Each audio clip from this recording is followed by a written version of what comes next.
Buenas tardes a todos y todas, bienvenidos al local de CNT. Hoy tenemos aquí con nosotros a Yolanda Morales Pereira, autora del libro Ahora o Cuándo, en calidad de antropóloga y escritora, ¿verdad, Yolanda?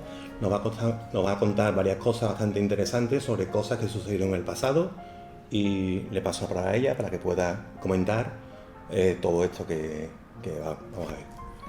Venga. Gracias. Hola, buenas tardes. Sobre todo daros las gracias porque creo que es fundamental que lo que ha sido silenciado durante tantísimos años en nuestra historia, que no sigamos siendo cómplices con el silencio. Entonces yo sí que me gustaría que esto no fuera una charlita que yo os cuento, sino que en cualquier momento me paréis, me preguntéis, me digáis lo que se os ocurra, cualquier cosa que creáis que podéis aportar, yo estaré encantada, porque a mí me gusta más eso, que sea esto como un diálogo, ¿vale? Os cuento. Me gustaría preguntaros antes si conocéis qué era el Patronato de Protección a la Mujer. Si alguien sabe qué era. ¿Por ahí? Sí, habíamos escuchado algo y además aquí se hizo una charla Paca, que creo que la conoce. Sí, Paca Blanco. Y además probamos una cosa bastante desconocida por la mayoría de la gente. Todo el mundo que le he preguntado, casi nadie está al tanto. Sí. El Patronato de Protección a la Mujer tiene un gran problema, que es que, aunque ha sido la institución criminal que más ha torturado a las mujeres en la historia de España, donde más trabajo esclavo ha existido, donde ha habido el mayor número de robos de bebés, donde hubo asesinatos, porque al final muchas mujeres se suicidaron allí, y donde además no fue algo que sucediera durante unos cuantos de años y que le tocó vivirlo solo a 4 mujeres, sino que estamos hablando de un periodo desde el 41 hasta el 86, o sea, cuando ya ni siquiera no estamos hablando de dictadura, sino incluso de democracia. No se puede saber el número de mujeres que estuvieron porque evidentemente la Iglesia Católica y las instituciones políticas de todos los tiempos, ¿no?, desde el 41 hasta el 86, se han encargado de destruir mucha documentación. Pero las pocas memorias que existen, ahora mismo hemos podido recopilar alrededor de unas 12 memorias, sí que se puede saber que ha habido años que incluso se llegó a ver más de 40.000 mujeres encerradas. Entonces es algo que no se puede saber exactamente, se supone que más de 100 y pico, o sea, 100.000, es que no se puede saber el número porque siempre se está estimando en función eso de las 12 memorias, pero claro, estamos hablando que del 41 al 86 ha habido más mujeres. El patronato, como os digo, ha sido la institución criminal más inhumana y más misógina que ha existido en nuestra historia, y el problema es que no fue algo que, acabó con la dictadura, sino que siguió, porque a estas mujeres se las dejó allí como si fueran perros, la democracia existía, se sacaban en los medios, como dicen algunas, ¿no?, como Consuelo García del Cid, habla de que ella veía cómo España iba cambiando, cómo aparecían mujeres en pelota en el interview, pero sin embargo ya seguían encerradas y seguían robándole niños y seguían teniendo trabajo esclavo. Entonces aquello fue realmente una locura porque para entrar en el patronato era tan simple como ser mujer, no había otro motivo real, porque podías entrar de muchas maneras. Había desde niñas que por situaciones familiares, pues no sé, se quedaban sin padre, pues la metían en lo que eran los tribunales tutelares, de los tutelares pasaban después a lo que era el patronato. En el patronato podían estar desde los 16 hasta los 25. También podía ser que simplemente no fueras la mujer que el pensamiento nacional católico de la época esperaba que fuera una mujer obediente, sumisa, por supuesto con ideas religiosas que las llevara al pie de la letra. Eso podía ser perfectamente una causa, o sea, tú de pronto no eras la mujer, habías tenido relaciones sexuales que no estaban dentro de un matrimonio, o de pronto te gustaba un día la fiesta y salías y eso no estaba bien visto, usabas una faldita un poquito más corta de la cuenta, o cosas absurdas realmente por las que podía entrar. También entraban mujeres porque tenían ideas políticas diferentes a las que se establecía en ese momento. Hubo también muchas mujeres que entraron violadas sobre todo por sus padres. se cometía el crimen más absoluto con ellas, porque había mujeres a las que los padres la violaban, se quedaban embarazadas, las encerraban allí para que tuvieran el niño. Esos niños generalmente lo que hacían, esos bebés lo que hacían eran negocio después, las propias monjas que llevaban las instituciones, y después, bueno, pues estas mujeres las tutelaba el patronato y podía ser que estuvieran allí pues años, hasta los 25 años podían estar perfectamente. También había otro caso, otra forma de acceso al patronato, que eran las situaciones de algunas niñas, de algunas jóvenes, que, bueno, pues que sus propios padres pagaban, eran las que les llamaban las patronatas de pago, porque, bueno, pues eran a lo mejor padres, pues de gente de afines al régimen, y entonces pues estas chicas, estas jóvenes, pues no empezaban a lo mejor a ir a manifestaciones o tenían una ideología que no era la adecuada en ese momento. Entonces había padres y madres que encerraban a sus hijas para adoctrinarlas, ¿no? Porque el objetivo del patronato era eso, el de convertir siempre a mujeres lo más sumisas y lo más obedientes posible. Claro, ¿cómo se conseguía este adoctrinamiento de las mujeres? Evidentemente encerrándolas, rezando. Ellas desde que se levantaban hasta que se acostaban tenían que rezar. Ellas tenían prohibido entre ellas hablar, porque si una mujer, si una chica hablaba con otra, o si tenía un poco si a lo mejor una de las chavalitas pues estaba un poco más triste y la otra la abrazaba, eso podía ser que era síntoma de que era lesbiana, y si es lesbiana pues tenemos un gran problema, porque evidentemente vas a tener electroshock y vas a ir al psiquiátrico. Y entonces aquello era todo una maquinaria que era realmente una tortura. ¿Qué hacían entonces para preparar a estas mujeres? Pues desde por la mañana las levantaban, las mantenían rezando, las tenían por supuesto encerradas. Mujeres que no habían cometido ningún delito, pero que las tenían allí encerradas. No había ningún tipo de justicia para ellas, no tenían derecho a visitas, no tenían derecho absolutamente a nada, estaban evidentemente aisladas. ¿Y cómo conseguían que estas mujeres pues anularlas por completo? Evidentemente pues a través de los insultos. Ellas, lo más bonito que podían escuchar es que eran una mierda, una guarra, que no merecían vivir, que cualquiera de las burradas que se pueden imaginar. Y por supuesto las tenían trabajando horas y horas y horas. La media de trabajo de ellas podía estar en torno a 8, 10, 12, 14 horas. Según si alguna de ellas tenía, pues si por ejemplo sabía coser un poquito mejor, pues esa ya estaba, que la iban a tener horas y horas hasta que los dedos les sangraran, porque era mano de obra gratis.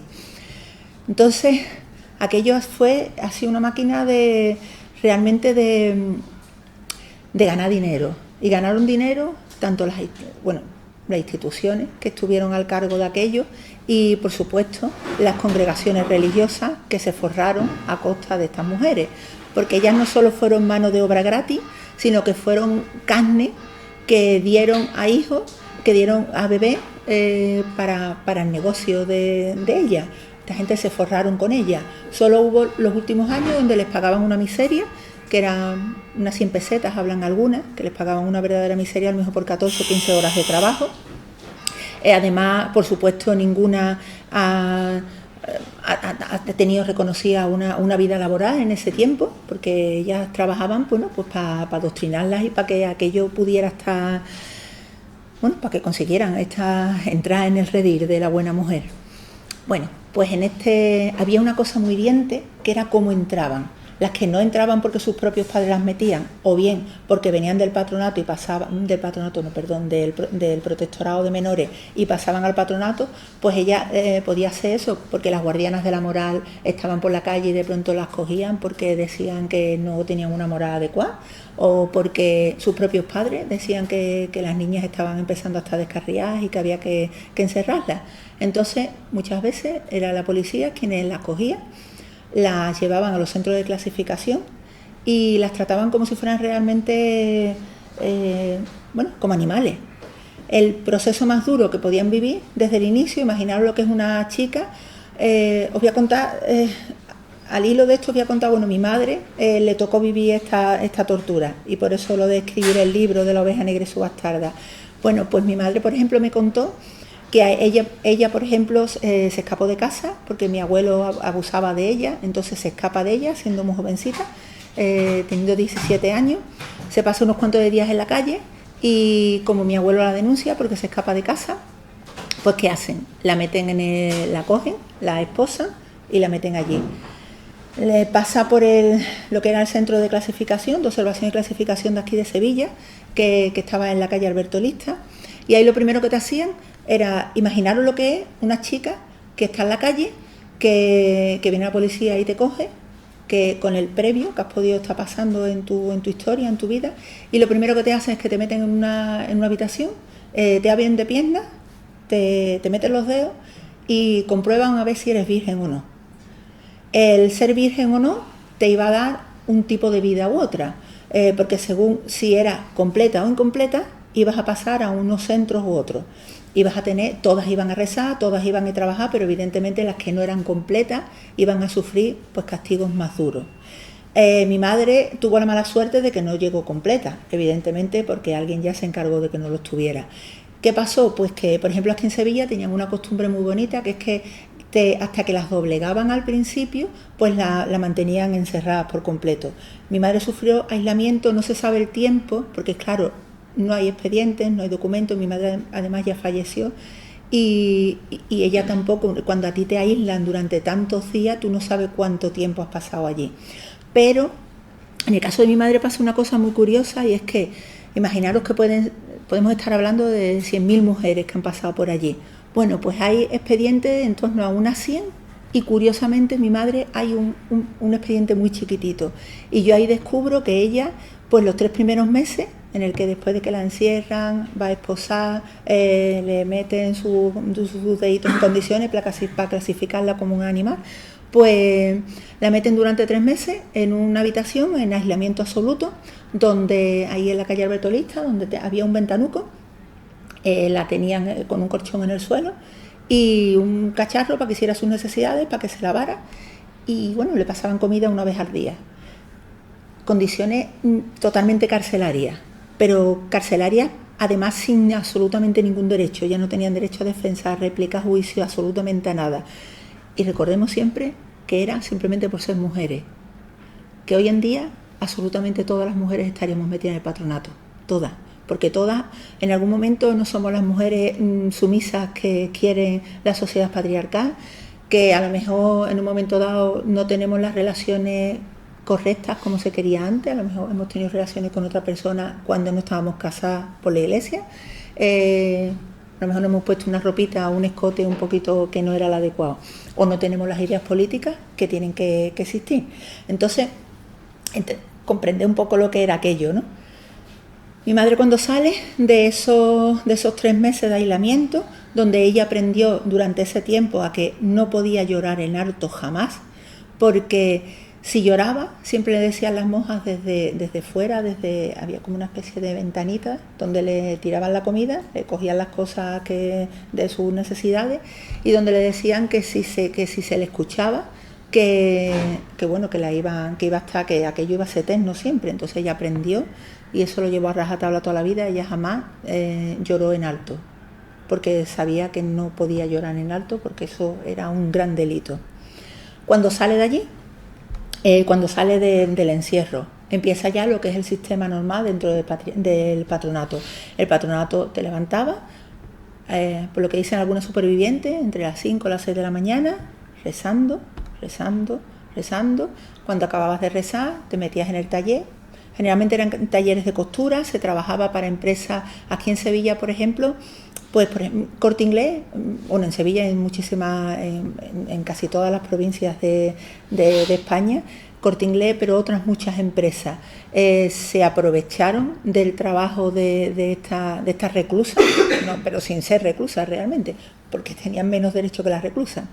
Pero no se sabe si realmente Corte Inglés o todas las empresas que había, por ejemplo aquí en Sevilla, ellas pues trabajaban para hacer las ropas de ajuar en el Hospital de las 5 Llagas, trabajaban para hacerle todo lo que era, bueno, los mantones, los capotes de los toreros, todo lo que, bueno, por ejemplo, el ajuar que llevaban las novias de la gente pijilla, ¿no? Pues ellas lo elaboraban. Y después eso trabajan para muchas empresas textiles, pero también para otro tipo pero aquí sobre todo fueron empresas textiles. No se puede saber Sí, porque como no existen memorias económicas, no se puede saber. Se supone que estas empresas daban un dinero, pero no se sabe exactamente. Entonces, lo que sí se sabe es que ese dinero nunca llegó a estas mujeres. Solo ha habido eso, algunos casos en los últimos años, que lo más que le dieron fue unas 100 pesetas. Entonces, esa fue como la dinámica de funcionamiento de aquello. Mientras tanto, si alguna protestaba más de la cuenta, bueno, ha habido un castigo inhumano. Por ejemplo, Paca Blanco cuenta que a ella la encerraron en un cuartucho durante unos cuantos de días donde ni siquiera podía ponerse de pie, totalmente oscura, con un cartucho de 3 metros como mucho de ancho y no llegaba ni al 1,5 metros de alto, donde tuvo que estar ahí encogida. Ella no sabía si era de día o de noche porque estaba totalmente oscura, y bueno, la tenían allí encerrada hasta que a las monjas les dio la gana. Después aquello, tenéis que pensar en la dimensión de todo esto. Estamos hablando de que en todas las provincias de España ha habido sedes del patronato, había sedes colaboradoras y hubo otras, sobre todo eran colegios, instituciones que organizaban, pero sobre todo siempre eran monjas, las oblatas, las trinitarias, las adoratrices. Y lo más hiriente es que muchas de estas congregaciones que se aprovecharon de estas mujeres, que las torturaron, que hicieron que muchas de ellas se suicidaran, estas monjas, estas congregaciones, después han conseguido incluso premios y siguen además encargándose del cuidado, del supuesto cuidado de centros de menores, de centros de mujeres, y están ahí, ellas siguen y no pasa nada. Ningún gobierno hoy por hoy no pasa nada, ellas siguen viviendo del cuento y mientras tanto las únicas que han sufrido en sus carnes son todas las mujeres que estuvieron allí encerradas, pero sin nada.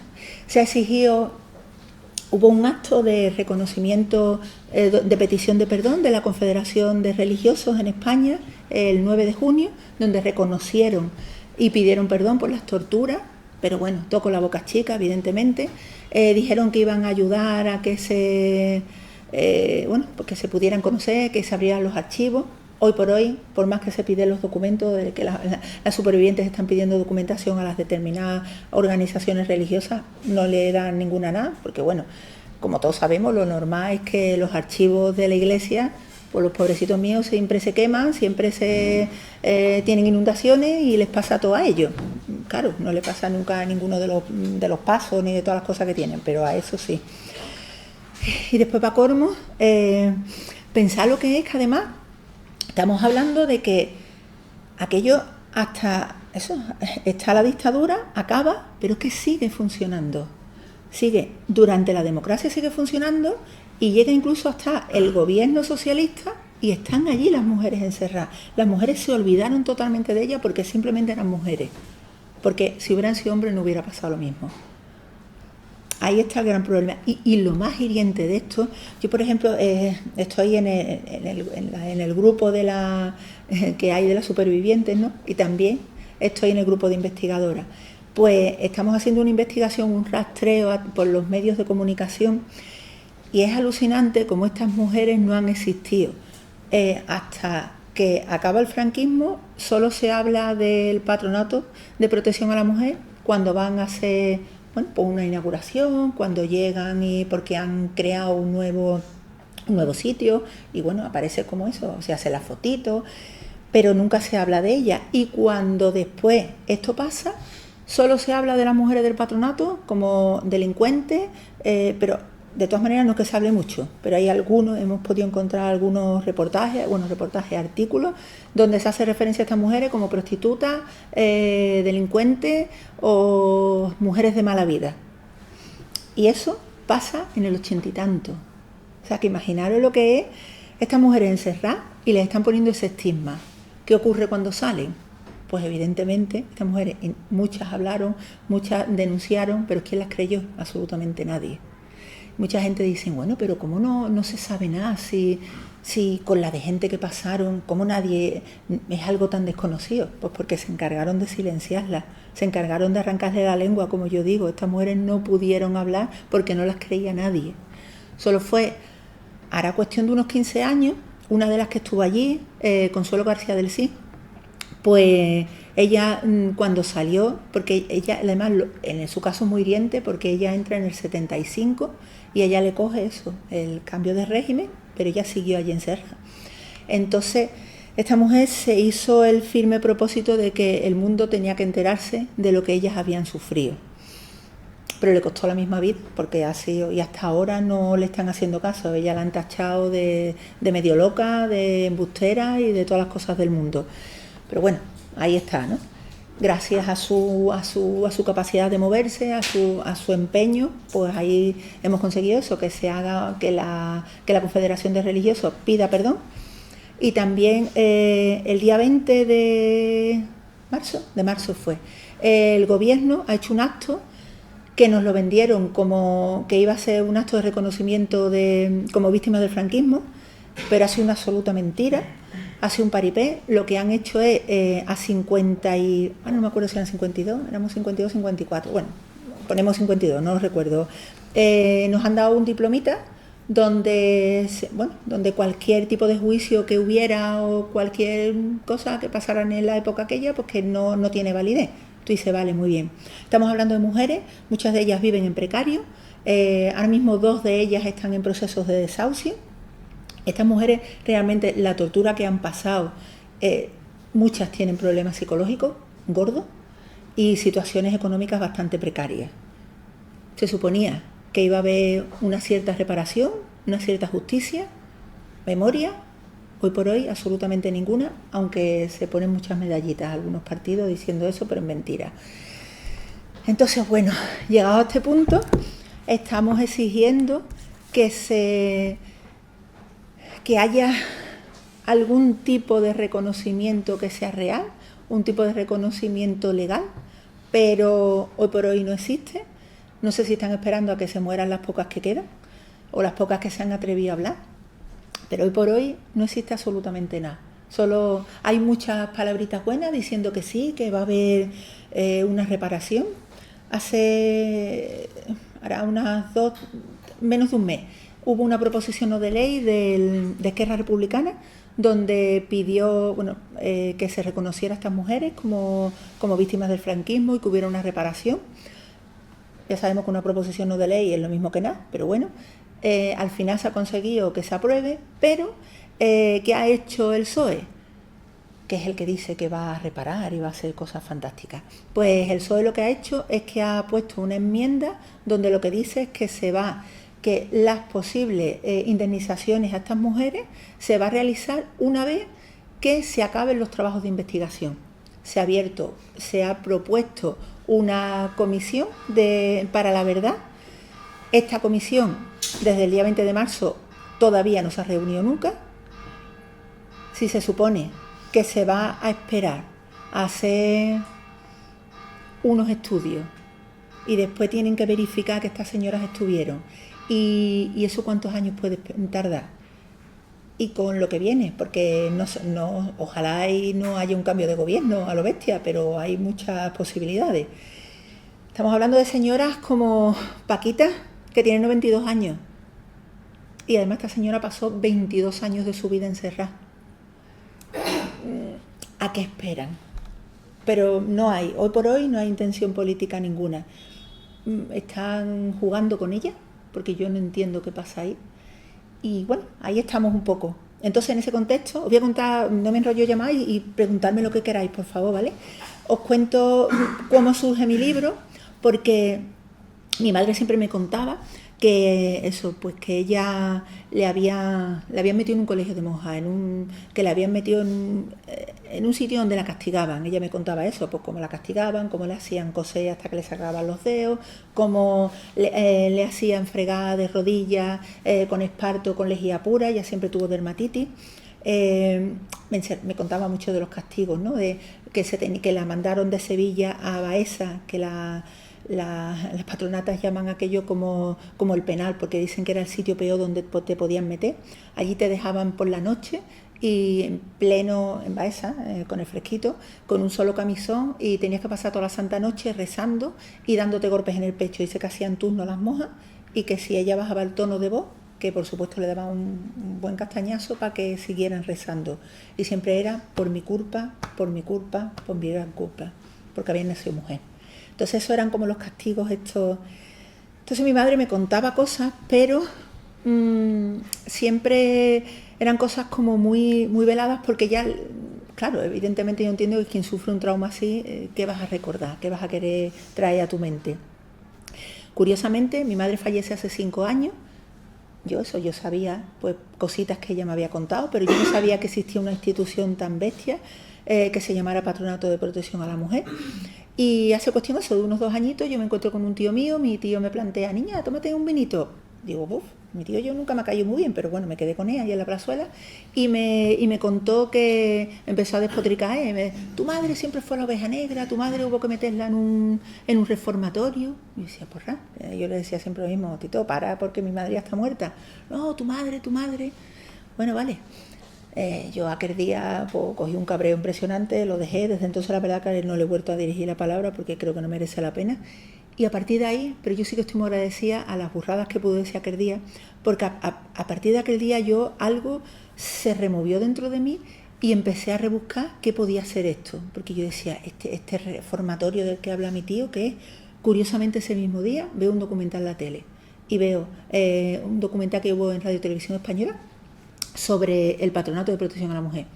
No tengo ni puñetera idea qué es eso, pero yo supongo que ahí es donde ha estado mi madre. Y voy investigando, me pongo en contacto con una página de Facebook que hay, y ahí es donde conozco a Consuelo, donde ella me dice que pida que me vaya al archivo provincial. Y curiosamente mi madre es eso, de las 100 mujeres que pueda haber, que hay algo de su expediente. Y a partir de ahí es donde surge todo esto. Es como que necesito todo este tiempo vomitar qué es lo que pasó, porque mi madre sufrió toda la vida depresión severa, tuvo muchísimos intentos de suicidio, tuvo muchísimas secuelas tanto físicas como psíquicas, y yo lo viví. Y una niña no entiende por qué su madre no quiere vivir, no lo puede entender nunca en la vida, pero bueno, eso fue gracias al patronato. Después aquí hay otra cosa muy curiosa. Yo sé el día que mi madre entra un 5 de marzo del 68, pero yo no puedo saber cuándo sale porque no hay documento. ¿Qué ocurre? Yo sé que pasa de Sevilla, pasaba esa, y posiblemente también pase otra vez a Sevilla porque ella tuvo tantos intentos de suicidio mientras que estuvo allí. Ella ha dejado de comer, ella después de aquello siempre sufría anorexia y tuvo muchos cortes. Pues curiosamente uno de los médicos de allí era el que fue mi padre. Entonces, yo siempre tengo como la esperanza de que ojalá mi madre saliera antes y porque mi madre y mi padre se liaran. Cosa difícil porque mi padre tenía 10 años más y era fin al régimen y no sé qué pintaba con una chavalita que había hasta allí metida. Pero yo siempre me hago mi fantasía, pero posiblemente pues mi padre se aprovechara de mi madre en ese espacio y yo sea un producto de este maravilloso patronato de protección a la mujer. En fin, una historia así curiosa. ¿Qué se puede pedir de esto? Pues que por favor, yo lo que siempre digo, que si si os enteráis, o sea, si podéis investigar un poquito de lo que fue aquello y podéis transmitirlo a quien sea, para que recordemos siempre lo que puede pasar por ser mujeres, porque esto simplemente ha sido un genocidio de género. Solo han matado a mujeres por ser mujeres, solo las han torturado por ser mujer, por no corresponderse con el patrón que la sociedad machista y misógina pretendía que fueran las mujeres. Entonces, vamos a tener presente lo que es esto y que realmente el patronato no está muerto, porque sigue la mentalidad de muchísimas personas que tienen ese pensamiento machista. Y digo personas porque no solo son hombres, también son muchas mujeres. Entonces, recordad siempre lo que puede pasar simplemente por ser mujeres, y cuando alguien idealiza otros tiempos, pues que nos demos cuenta que a lo mejor estamos un poquito equivocados. Y recordadlo siempre, ¿no? Siempre que podáis decir, ten cuidadito porque a lo mejor pasa como pasó en otro momento. Y no sé, me encantaría que cualquier cosa que por favor que me queráis preguntar, que queráis comentar, yo estaré encantada, que no me gusta hablar tanto. ¿Qué funcionaron esas mujeres cuando salen de allí? Sí. Porque a los 25 años podían salir de allí, ¿no? Había, se podía salir con los 25, pero muchas de ellas, ¿qué hacían? Bueno, muchas se escapaban. Lo que pasa que después, bueno, muchas entraron varias veces otra vez. Sí.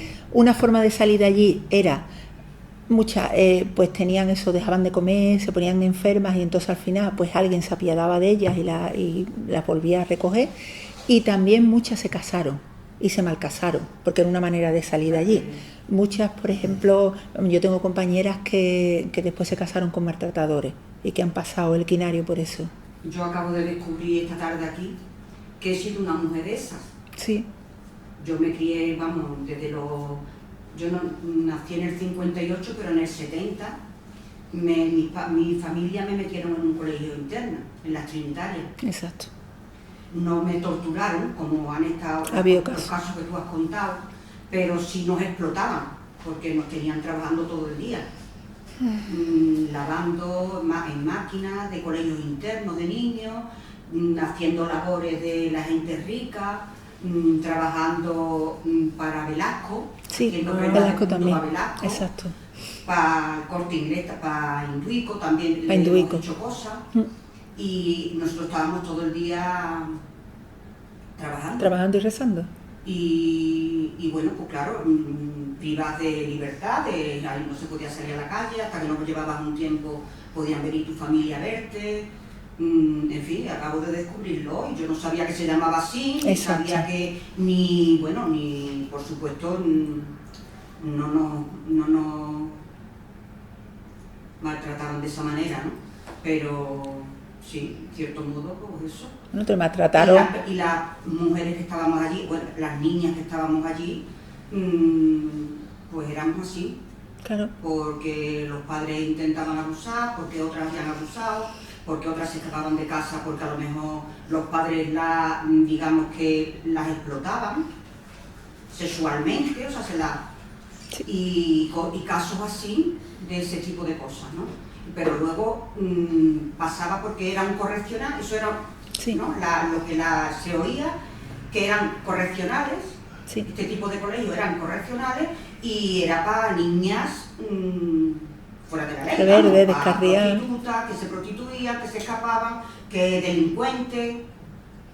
Pero ese era el calificativo que se le ponía a las niñas que estaban ahí en Sí. esos sitios, que estábamos ahí, ¿no? Sí, eran las que decían que era en peligro de Claro, que moral. éramos un mal ejemplo Exacto. para hermanos, para Sí. familia, para gente.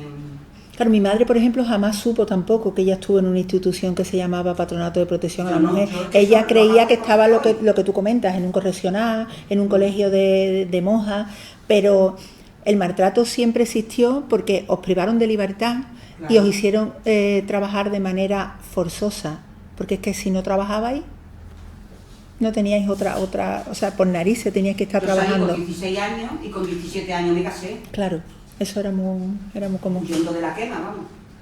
Pues es muy curioso, ¿cómo es tu nombre? Manoli. Manoli, es muy curioso porque mira, mucha gente, eso, lo común es eso, que no se sepa, pero por ejemplo aquí en Sevilla, cada vez que se organiza alguna charla, siempre aparece alguna mujer que lo descubre, que han formado parte de ese... Cuando has empezado a hablar me he quedado, porque es que Claro, porque no solo estaba Alberto Lista, que era la sede de clasificación, sino que además había muchas órdenes religiosas que colaboraban con distintos centros. Entonces, bueno, blanco y botella. Además no había otro, o sea, es que solo estaba el Tribunal de Menores y cuando pasabas de los 16 para adelante ya estabas en el patronato, o sea, que era lo que existía, no había otra institución. O sea, que está tocado. Sí, ya te digo que suele pasar, que casi... Me ha pasado y el otro día ahí en Pino Montano estuvieron haciendo un trabajo sobre el tema de la represión de la mujer en esa época y una mujer también descubrió que su madre había estado allí, o sea que siempre pasa lo mismo. ¿En Pino Montano estuviste? Sí, ¿Dónde? en el CEPE de Sánchez Rosa, en Pino Vale. Montano. Sí, muchas gracias. Pues, ya te digo, os ha tocado vivirlo a muchas. Lo que pasa es que no se sabe y lo que le pasa a todas es que ellas pensaban que era algo que les había tocado a ella y que eran 4 a las que les había tocado. Sí, No se suponía que era algo a un nivel institucional tan alto. Eso no se sabía.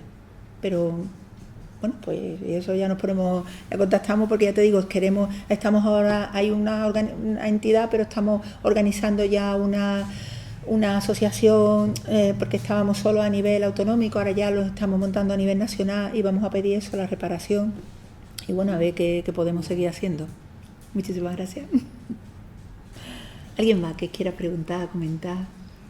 Yo me estoy preguntando cómo reaccionaban las familias. ¿Eran las mismas familias quienes inducían al Estado a meter allí a los niños? Toma a la niña, llévatela, que me molesta la niña. Claro, O era en mi caso o eran las autoridades las que decían algo. Mari Carmen, en mi caso fue ese. ¿De qué molestaban tus padres? Claro, yo estorbaba en mi casa y entonces pues llévatela. Mi caso fue ese. Hay muchos casos. De todas maneras, o sea, yo creo que hay que entender también el pensamiento de las familias de ese momento. Que a lo mejor mirándolo con nuestros ojos sí que es verdad que se puede ver como se puede criminalizar más, ¿no? Quizás ellos en el fondo creerían que estaban haciendo lo mejor para sus hijas, porque yo creo que ni siquiera los padres eran realmente... Hombre, eso, afortunadamente, porque claro, si eso hubiera sido, si lo hubieran hecho así, claro, con la intención de hacer daño a, claro, a la persona, no se hubiera sido ya... Pero, y los padres no lo sabían, no sabían ellos, realmente... Ellos no pensaban, no eran conscientes del daño que estaban haciendo a su familia, a su hija o a Claro, su porque familia. además teníais muy poco derecho de visita. Yo, mi madre me contaba que eso, que como máximo era una vez al mes, exacto. Y cuando esa visita se producía, normalmente estaba una monja allí, con lo cual, y después las cartas, si las teníais, las leían. Exacto, y estaban censuradas. Entonces ella, si en la reunión con sus padres decían lo que le estaba pasando, las monjas evidentemente acababan con aquello y decían que no, que eso era mentira. Entonces el elemento castigador eran las monjas, ¿no? Sí, las ejecutoras eran las monjas. ¿Y el cuerpo que tenía, el cuerpo físico, que era la falange española que había entonces o quién era? Porque después en el 87 No, pero ahora estoy hablando del año 50. Dices tú que eso fue a partir de los años 50. Sí, es que estaba... ¿La falange femenina No, se encargaba de...? ellos se creó como una especie de las guardianas de la moral. Y entonces también ellas eran las que ponían las denuncias y podía ser incluso los grises los que te venían y te recogían. Era la propia guardia que había en ese momento. O bien los mismos padres. Los padres podían llegar diciendo, mira, yo no puedo con esta niña, por lo que sea, y las dejaban allí. ¿Sabes? Que había como muchas vías. Y había casos de eso, incluso de padres que pagaban porque sus hijas estuvieran allí, porque esto era el negocio redondo. Las monjas no solo ganaban dinero por el trabajo esclavo. No hace falta que pagar, vamos, por lo menos en donde yo estuve, no tenían que pagar nada. Pero había... Te la quitaban porque luego ellos la explotaban. Claro, pero había si casos... allí 6 o 7 años, trabajando todos los días, lo que tú has dicho, 8 o 10 horas, pues ya te sacaban ellos lo que la alimentación y los gastos que tú ocasionabas. Pero sí que había casos de mujeres que las han metido sus padres, porque eran padres, pues eso, afines al régimen, y pagaban porque sus hijas estuvieran allí. Entonces era el negocio redondo. Claro, el negocio redondo porque las monjas no solo cobraban por el trabajo esclavo de estas mujeres, sino que también cobraban porque, bueno, le quitaron muchos bebés a muchas mujeres allí. Y por supuesto también cobraban, eso era miserable en comparación con todos los ingresos que tenían por ellas, pero también estaban por las cuotas de algunos padres. Entonces era un negocio, una burrada. Quería preguntarte, creo que aparte de la condición de ser mujer y tal, creo que también hay un elemento que, no sé si lo has tocado, pero es el tema económico, la extracción social, ¿no?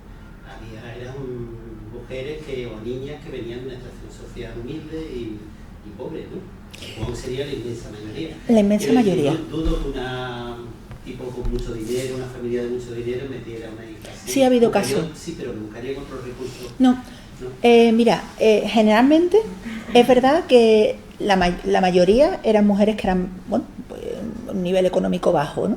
Pero también había muchos casos de mujeres que tenían unas ideas progresistas que no eran las que tenían que tener y las encerraban. Muchas mujeres que se quedaban embarazadas.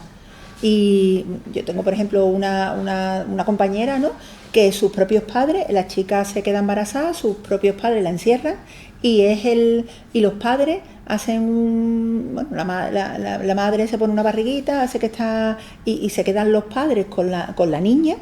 Y bueno, esas familias estaban bien económicamente y evidentemente pues la niña esta nació y le quitaron por supuesto la custodia a esa chica, y esta chica hasta hace cuestión de un año no se ha enterado que sus padres no son sus padres sino que son sus abuelos, y que su madre era la que se creía que ella que era su hermana, ¿no? Y vamos, hay 2 casos de 2 compañeras ahora mismo que la han descubierto hace muy poquito. Es verdad que casi todas eran porque era un nivel económico más bajo, pero había muchos casos también de que no, de chicas que les gustaba salir, que de pronto bueno, pues... Algunas se ha dado el caso de que estaban embarazadas pero eran su padre. Sí, era muy común. Las violaciones en las familias eran muy comunes. Por eso la metían allí. Exacto, eran muy comunes. Y claro, ya después pues le quitaban, como vas a salir tú a la calle después con un bebé, pues le quitaban los niños y ya te los vendían y a tomar por saco. Yo recuerdo que cuando yo estaba, hubo varias niñas que abortaron. Sí. No sé si se los provocaban o no lo sé, porque yo tenía 10 o 11 años. Pues lo normal no es que no es que provocaran un aborto, sino A que lo mejor lo normal... abortaban solo, ¿no? A lo mejor... Claro, No lo sé, pero porque, que sí. porque eran un negocio. Que yo me enteraba de esas cosas siempre después, ¿no? Claro. Ya te digo, porque es que yo era de las más pequeñas que estaban. Claro, porque tú estuviste en el de menores y ya después pasarías al patronato. Pero lo normal, si alguna chica entraba embarazada, es que las cuidaran... Hombre, verás, las seguían explotando. Después lo vendían. Claro, los niños los vendían y tenían precios diferentes según fueran niños o niñas. Las niñas evidentemente costaban más baratas. Alegría. Incluso hasta mercado de bebé y todo. Sí,